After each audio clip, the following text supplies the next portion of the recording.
Olá pessoal, aqui é o professor Olibário com mais uma aula para vocês e nessa aula eu vou falar sobre métodos de avaliações de usabilidade. Eu não vou entrar nos detalhes de cada método, mas eu vou informar quais são os métodos que existem para avaliar a usabilidade de sistemas. Em outros vídeos eu vou tratar individualmente de cada um dos métodos que eu menciono nesta aula.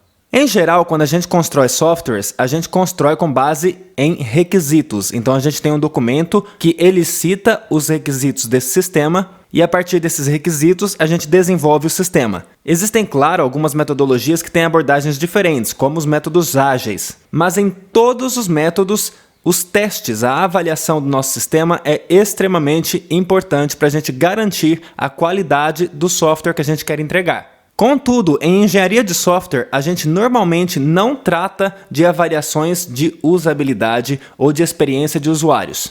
A gente costuma falar sobre testes caixa branca, caixa preta, testes funcionais, testes não funcionais. E todos esses testes garantem que os requisitos funcionais e não funcionais do nosso software estão adequadamente implementados. Se um software faz o que ele deveria fazer, esse software é eficaz. Mas a eficácia não garante usabilidade, nem garante boa experiência com o usuário. A solução então, pessoal, é a gente fazer tanto os testes de engenharia de software quanto testes de usabilidade de sistemas, garantindo então que o software entregue todos os requisitos funcionais e não funcionais e, além disso, seja intuitivo, tenha uma interface fácil de usar, fácil de aprender, seja ergonomicamente adequado, enfim. Na avaliação de usabilidade, a gente vai avaliar o software como um todo, imaginando ou tendo o usuário no ambiente em que o software será realizado. Os métodos de avaliação de usabilidade que nós temos são prospectivos,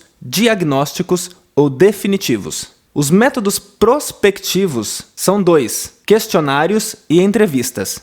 Esses métodos são bem adequados quando a gente quer saber hipóteses, atividades realizadas pelo usuário ou atividades que serão realizadas, a opinião do nosso usuário, possíveis sugestões de melhorias, as expectativas desse usuário e até informações mais específicas, como informações etnográficas.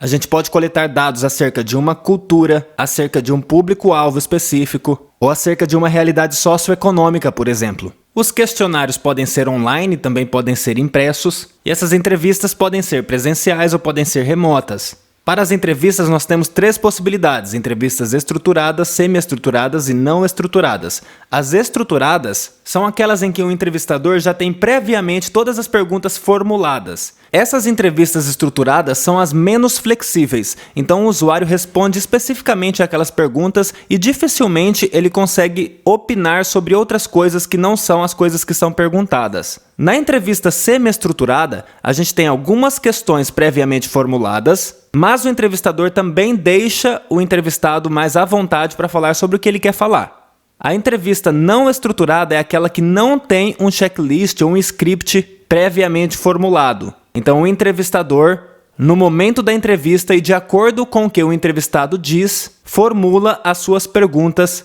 em tempo real. A avaliação prospectiva serve para a gente avaliar a satisfação subjetiva do nosso usuário. Existem alguns parâmetros de satisfação subjetiva que a gente já viu aqui no canal e eu vou deixar um link para o conteúdo deste vídeo sobre satisfação subjetiva aqui embaixo na descrição. A segunda forma de avaliação é a avaliação diagnóstica e a gente tem dois tipos principais: inspeção de software e avaliação heurística ou por checklists. Na avaliação diagnóstica, a gente dispensa a presença do usuário. Então é necessário que o especialista, no caso os desenvolvedores ou os designers, por exemplo, consigam se colocar no lugar do usuário para realizar a avaliação. Ele precisa ser capaz de imaginar o que o usuário faria se estivesse no lugar dele. Uma vantagem desse tipo de avaliação é que a gente não precisa necessariamente do software finalizado ou implementado. A gente pode fazer essa avaliação usando protótipos, inclusive usando desenhos em papel. Por fim, nós temos a avaliação definitiva, que avalia de forma empírica ou objetiva. Então aqui a gente não tem mais espaço para subjetividades que eram permitidas nas outras avaliações. A gente faz isso, por exemplo, por meio de um sistema espião, ou seja, que vai ter um log das ações do usuário. Tudo que o usuário fizer será registrado no sistema. Também podemos fazer por meio de gravação em vídeo. A gente pede autorização do usuário e a gente tem o vídeo do usuário interagindo com o sistema. Ele pode, por exemplo, ditar ou falar em voz alta o que ele está fazendo, em um método conhecido como Think Aloud. E a gente utiliza o vídeo como um conteúdo complementar a esta avaliação que o usuário está fazendo. Porque por meio do vídeo a gente consegue verificar as expressões faciais do usuário, consegue inferir se ele está inseguro, se ele está feliz, se ele está triste, se ele está insatisfeito, enfim. As emoções são mais perceptíveis por vídeo.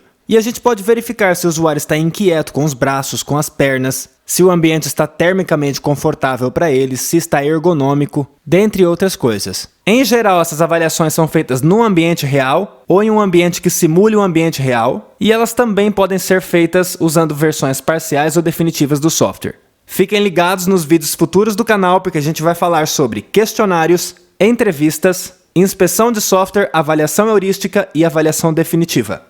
Se você gostou desse vídeo, se inscreva no nosso canal, clique em gostei aqui embaixo e compartilhe o vídeo com seus amigos. Isso ajuda muito o nosso canal. Um abraço e até a próxima!